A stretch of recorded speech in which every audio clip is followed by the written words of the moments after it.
Hello, Narnach here. Welcome back to Stellaris. You're playing as the Wulven Pack. We are growing.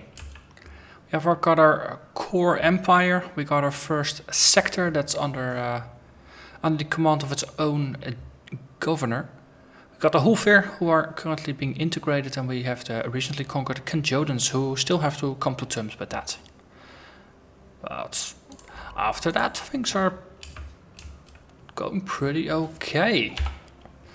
So far, if we have a look at how people look at us, we are managing to piss off basically everybody in space. On the other hand, if we have a look at how close they are, we got some primitives, then we got the Wulven, then we got the Conjodans. So everybody close to us we have already conquered. Also, that sounded not good. Scientist J. Drake 4E has died at the age of 83. Well, at least you managed to make it to a pretty venerable age. That also means the Combat Merciless is currently leaderless. So let's recruit a scientist.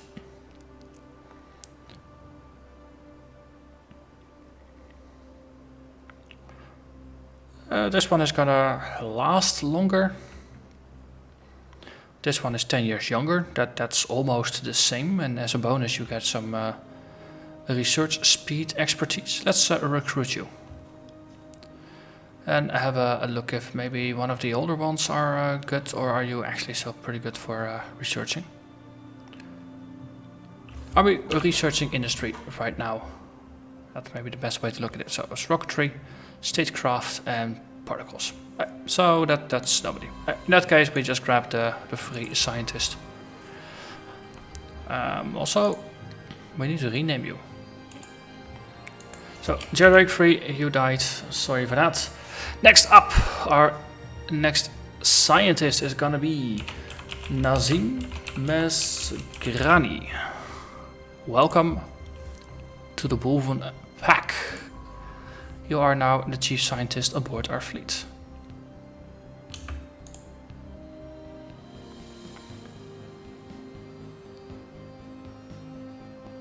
Let's see,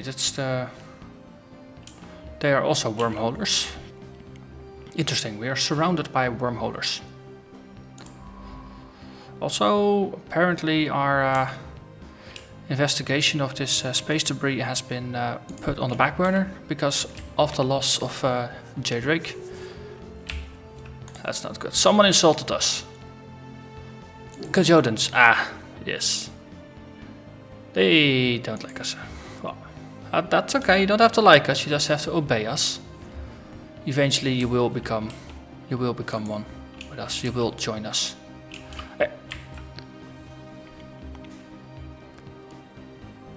So our scientist is doing some missions. We also have a ravenous Zulkor here. We have the elusive Tarblock. I think these are all alien specimens that we are looking for. The mighty Harigolds, which we might actually have been busy surveying when our scientist died.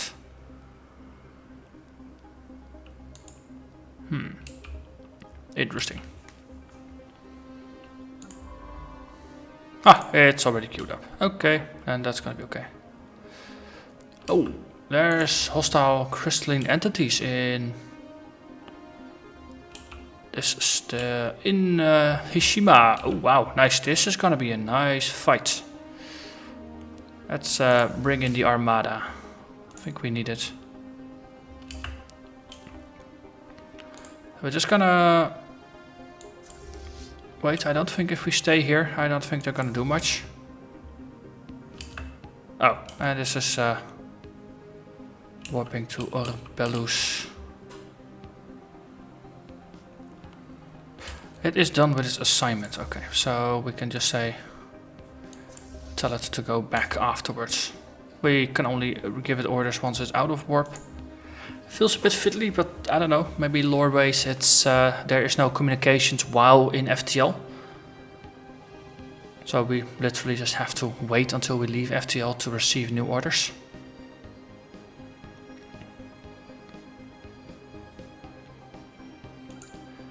And from what I understand, eventually if you have a race that will develop psionics as a special research branch, then you will actually unlock warp tech that allows you to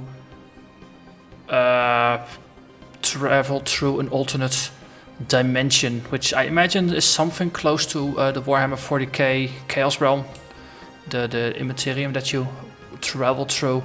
And there is the risk of something from beyond following you into this realm, so that really definitely sounds like chaos to me. Also, we have conquered or settled another planet here, Darmaux's Frontier, which is part of the realm of Governor Frisky, which is good. This is a pretty decent spot. Gonna give you a spaceport, just because. Also, this expanded our reach, so Yumla is now part of the realm, and as a result, our construction ship can queue up more.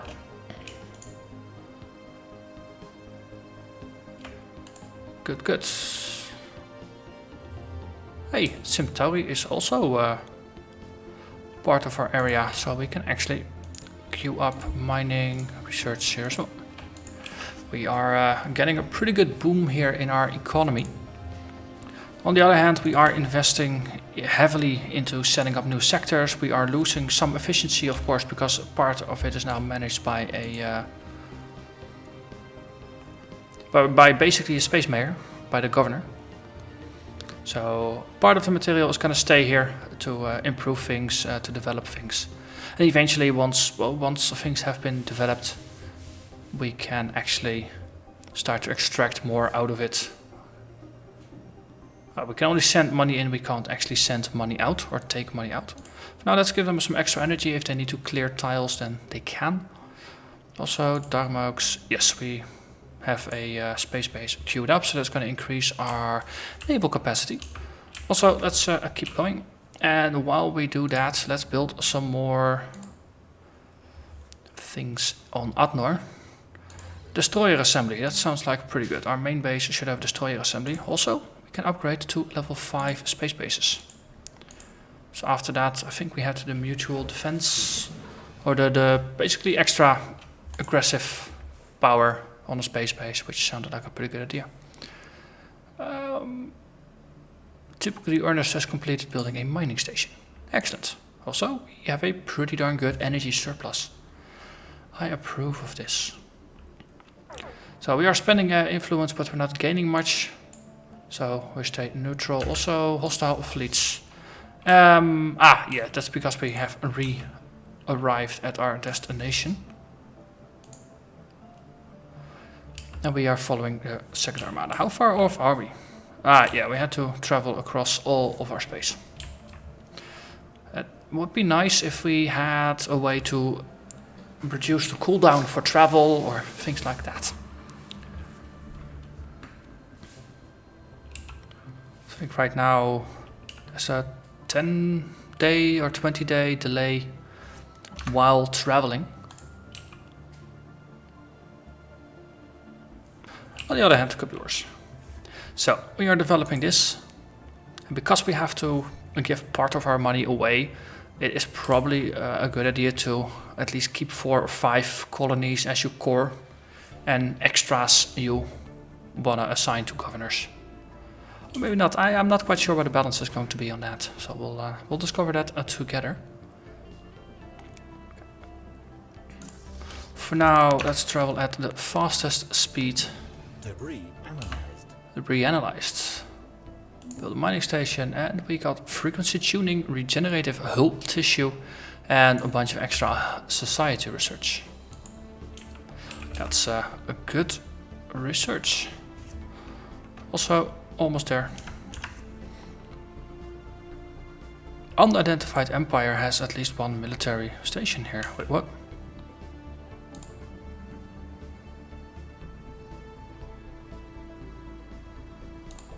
It is inside another empire's border. Oh, that's... The Hulfir have settled somewhere nearby. Or does they got a frontier outpost in Hiram? That's also possible.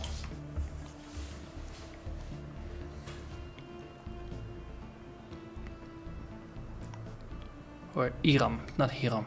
Iram. That sounds close enough though. Almost there. And let's kick some crystalline entities. I think we still had a crystal kaleidoscope. We need to shatter some more. So that's gonna complete this quest for us. We are in FTL, so almost here. Double select and then we can merge up. Exits. And that gets us back into a massive fleet, which should have no issue clearing this without losses. That's basically what I'm going for. We got 31 fleets going in, all fully repaired. Not in the best of shape, because I actually forgot that I had some upgrades I could do. Hostile fleet engaged. But that's okay. So the fact that they shoot missiles means if we have some guns to shoot missiles out of the sky, we can actually achieve an even better level of defense. Well, we might lose a raider. Ow, we might lose a raider. I don't want to lose raiders. Situation log updated. Wow. We almost lost the raider, but in the end, not quite.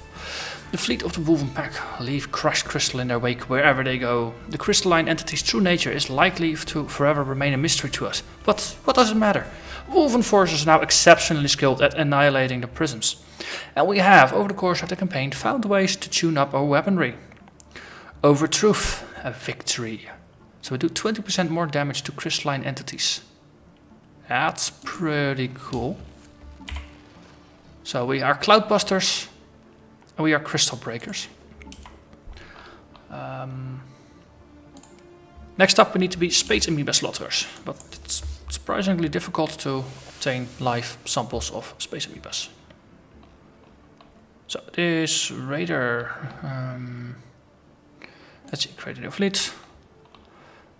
Raider, you go home, and everybody else attack those guys. So we are lacking a little bit of firepower now because of one raider that we no longer have.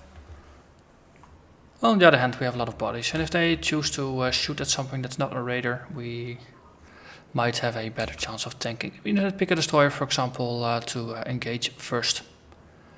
We have a better shot.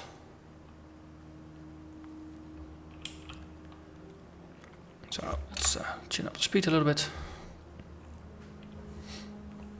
Hostile fleet engaged. Let's see, there's anything else. We finished building a mining base. So these are different type of crystal, and we didn't lose anything. In fact, we only have a corvette that took minor shield damage. Well, actually, we have a raider spectre that took a little bit of hull damage. So once again, we're just gonna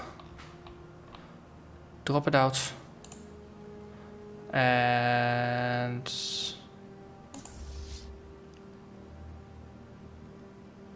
send it back for repairs. And the rest of the fleet is gonna attack, and we're probably gonna face all of these at the same time. These are the red ones.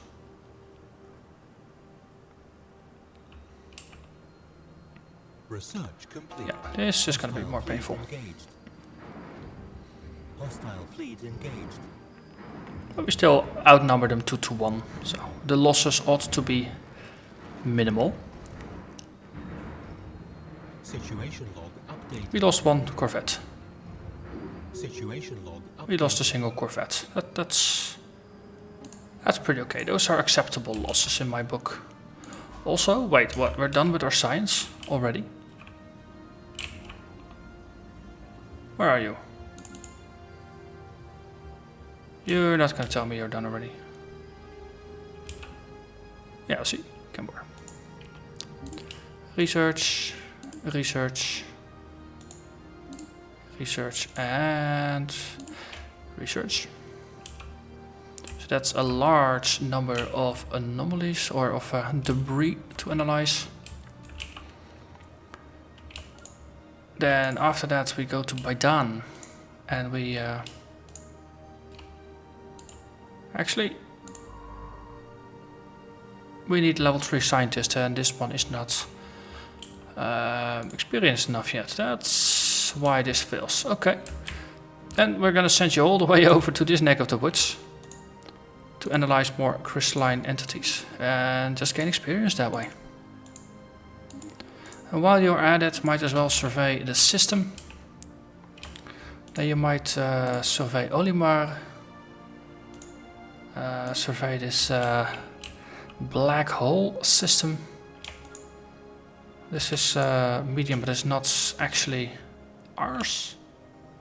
You might survey Alphard. We don't only have medium level intelligence, and after that we'll hear about you. You'll probably reach level 2 or 3 in the meantime.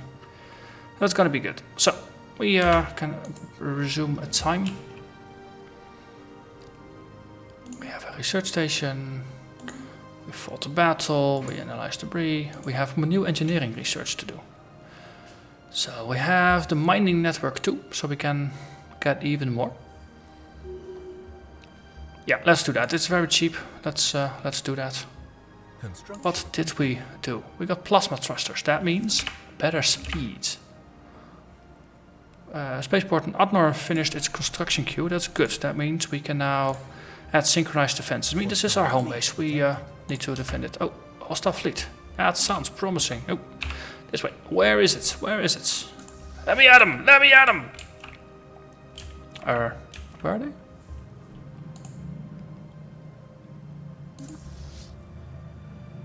Okay, that's very fine. How do I know that? The Kinjorans are there, because of course their wormhole tech allows them to make jumps that we can't make. Downside of warp travel. Also means that there is nothing we can do here. Also, why are you going all the way?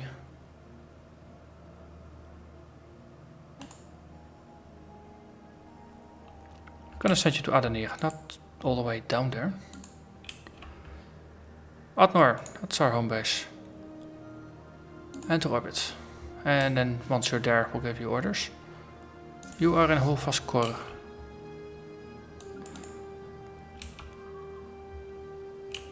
Oh well. You can both. Let's merge you. Repair you. Good, good. Okay. Actually, just merge up everybody. We only have a couple of scratched ships in our main fleet, so repairs there are not strictly required.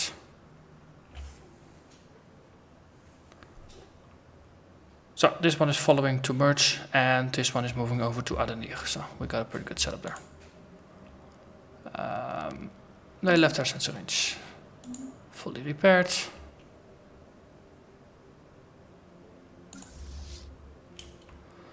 Okay. Hostile fleet detected. Hostile fleet detected. Debris analyzed. Where? Again, over there. Ooh, more progress on red lasers and some physics research. And again, I don't care about space cows, really. But it is interesting that the Kenjor are moving over here and just scouting about something that's pretty difficult for us right now. So we are in Adenir, so we can make you a repair. Yes. And our other fleet is following. Excellent, they'll join up and things will be fine. So let's slow down to normal speed and have a look at our ships. So we got corvettes. I mentioned before that they weren't upgraded to the latest design. That's because in between episodes I had a look over the designs and I noticed that we were still using the regular deflectors rather than the improved ones. So I upgraded the design and I figured, well, For future designs it will fix itself. So now we got access to plasma thrusters, Detected. which are even better. Okay, so is this hostile fleet? Oh, actually, we can work with this if we can get to them. That is.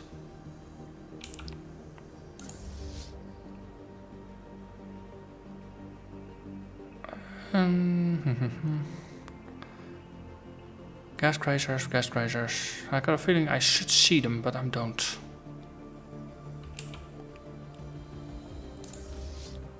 Oh, they are warping to Polaris. Where the heck is Polaris? Oh, they are arriving. Oh, that means they will be locked there for a bit. Wind down time 10 days. It's gonna be pretty crazy to actually catch them. They are fast. Moving. Or are they gonna graze here? They might actually graze here. That sounds a pretty good deal. So you attack, then you'll be following them as long as we can track them. We'll see how that turns out.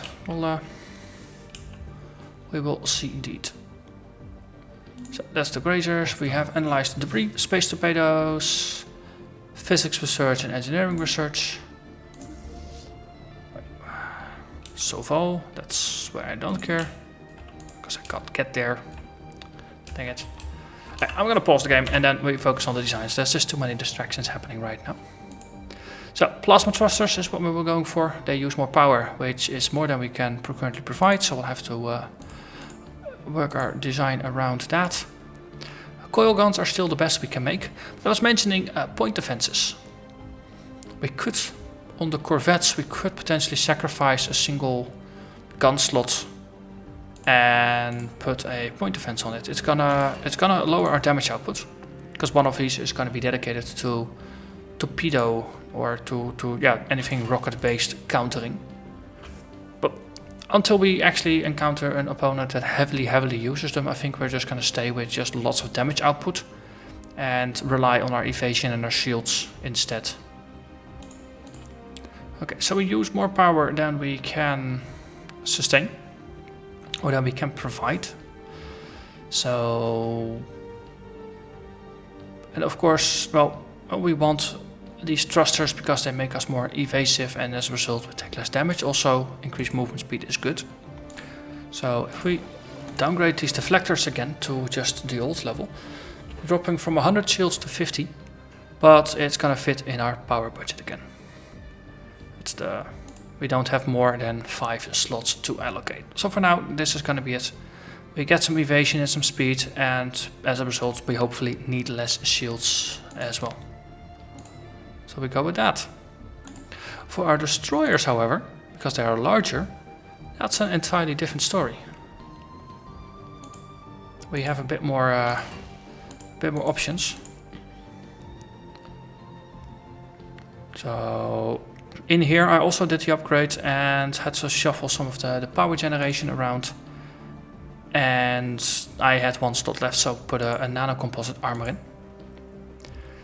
Now that we lack a little bit of power, we might have to shuffle things around again. Or do this the simple thing and drop our shields from 200 to 100 in order to make it fit. So we're more evasive, but we have less shields.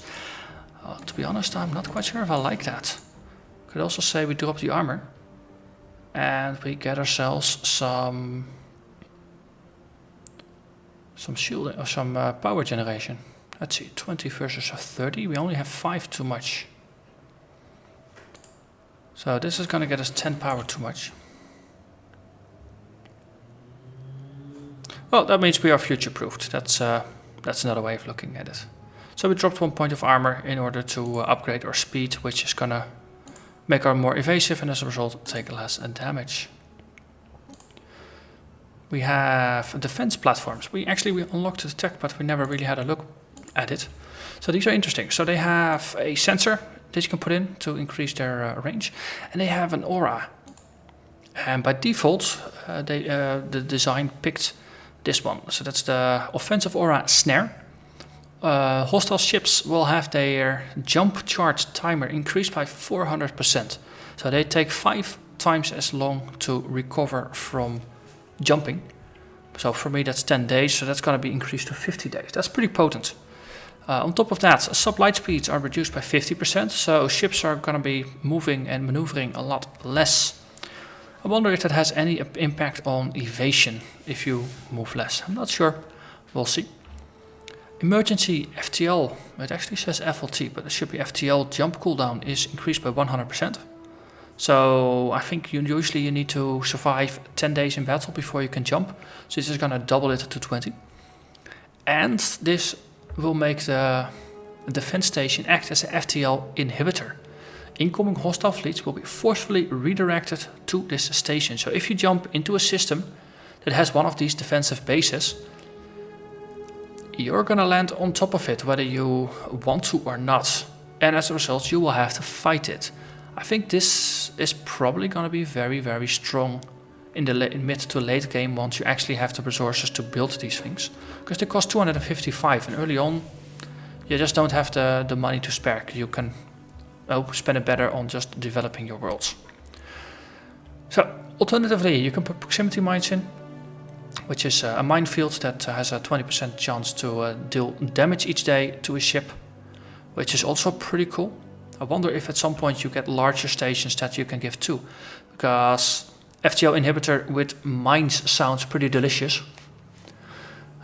Shield dampeners, that's gonna reduce their size of enemy shields, and on top of that they regenerate less shield, or actually they lose shields over time, which is also pretty cool. And nanobot cloud, which heals or gives whole regeneration to allied ships nearby. Because fights, ships deal damage every day, I think. At least when bombarding they deal damage every day, and I think these are the basic tick unit. So this way, if they regenerate 5% monthly, not quite sure if this would actually be calculated down to the daily level, because then it would be pretty cool. Otherwise it's just a nice bonus, then you can send your ships near these to repair them without having to go back all the way to a nearby friendly base. Basically it gives you free repairs, which sounds pretty cool as well. So those are just the side slots. On top of that you have modular sections. So you got the light section with 4 light modules, medium, 2 mediums, or a large one with a single large gun mount. And on top they all have a small, medium and a large utility slot.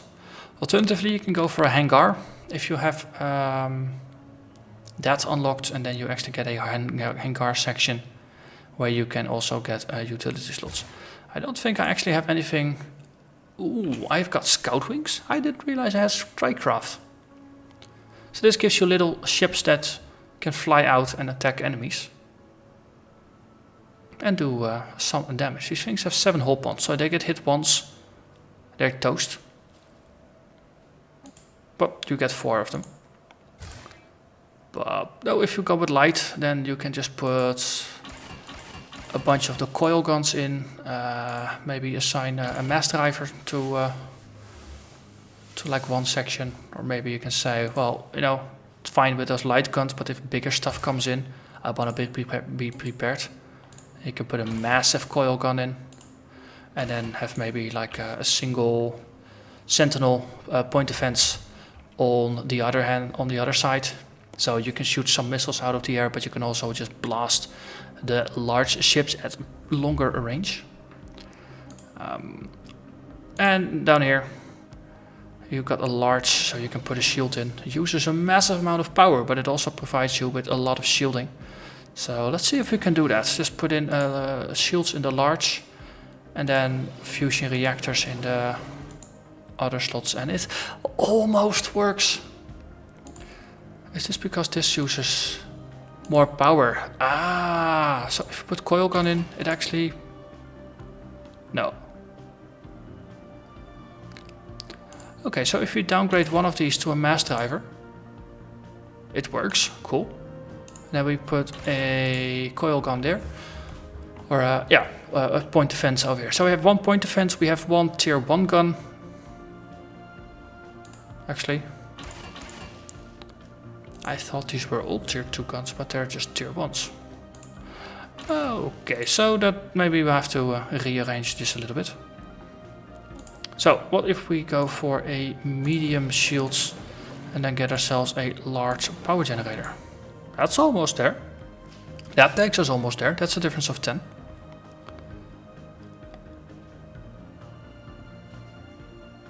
So let's see, this all uses 5.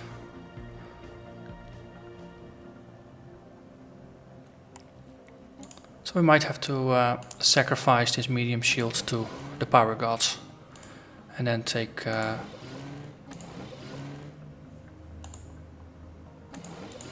we don't need all that much power. We only have 2.5 to spare, so to say. Or too little.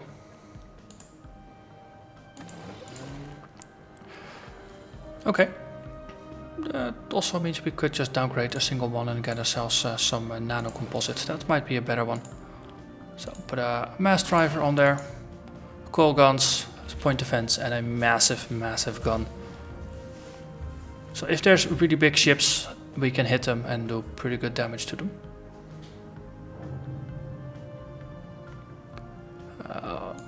Alternatively, we can't go for mediums because we're early in the game still. I have some medium-sized coil guns that might be a wiser choice.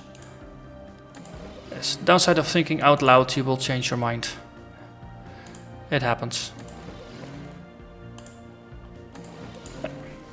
So we have a pretty decent balance, I think, between offense and defense.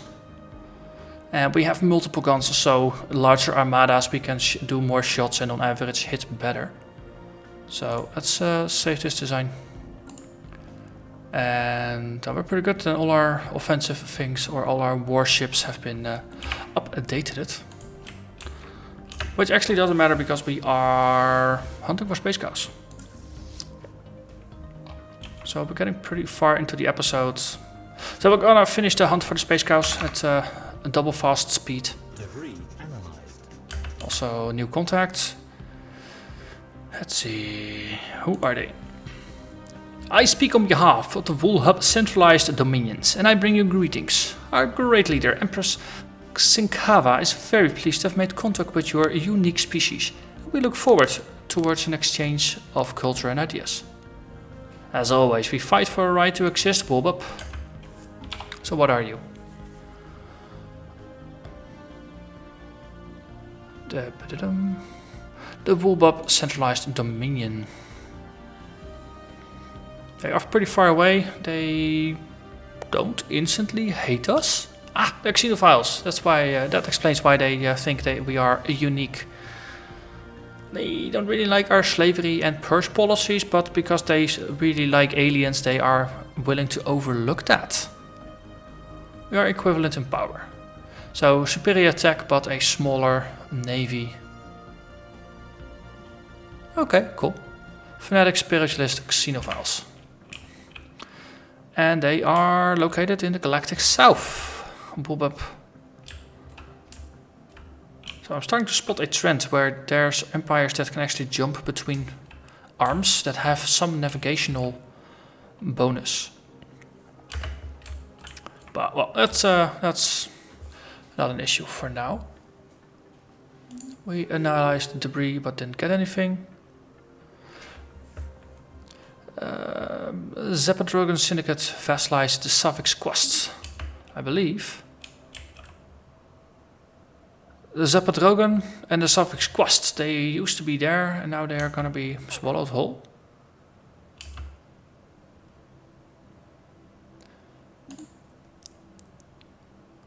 They actually did it. Interesting that we also learn about it. Of course, because it's... So now they are vassalized. So they were at war or something. And now they are one.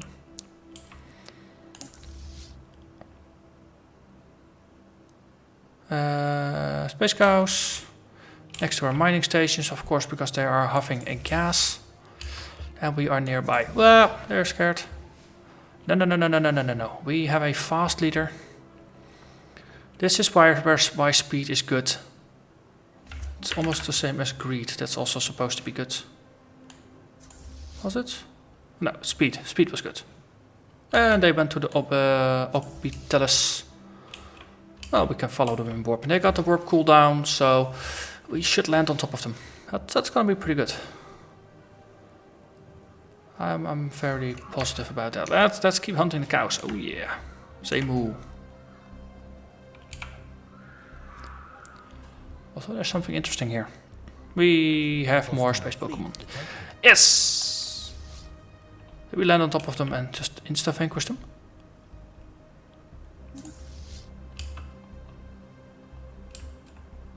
Or... they left us sensor range. What? Ooh. Okay, the cows got away again, unfortunately. Well, we'll just send them back to our home station. So that's gonna be it for now. We tried the cow hunt, but it failed. Okay, apparently wolves are not meant to be space cowboys. Well, anyway, thank you very much for watching, and I hope to see you again next time. Bye bye.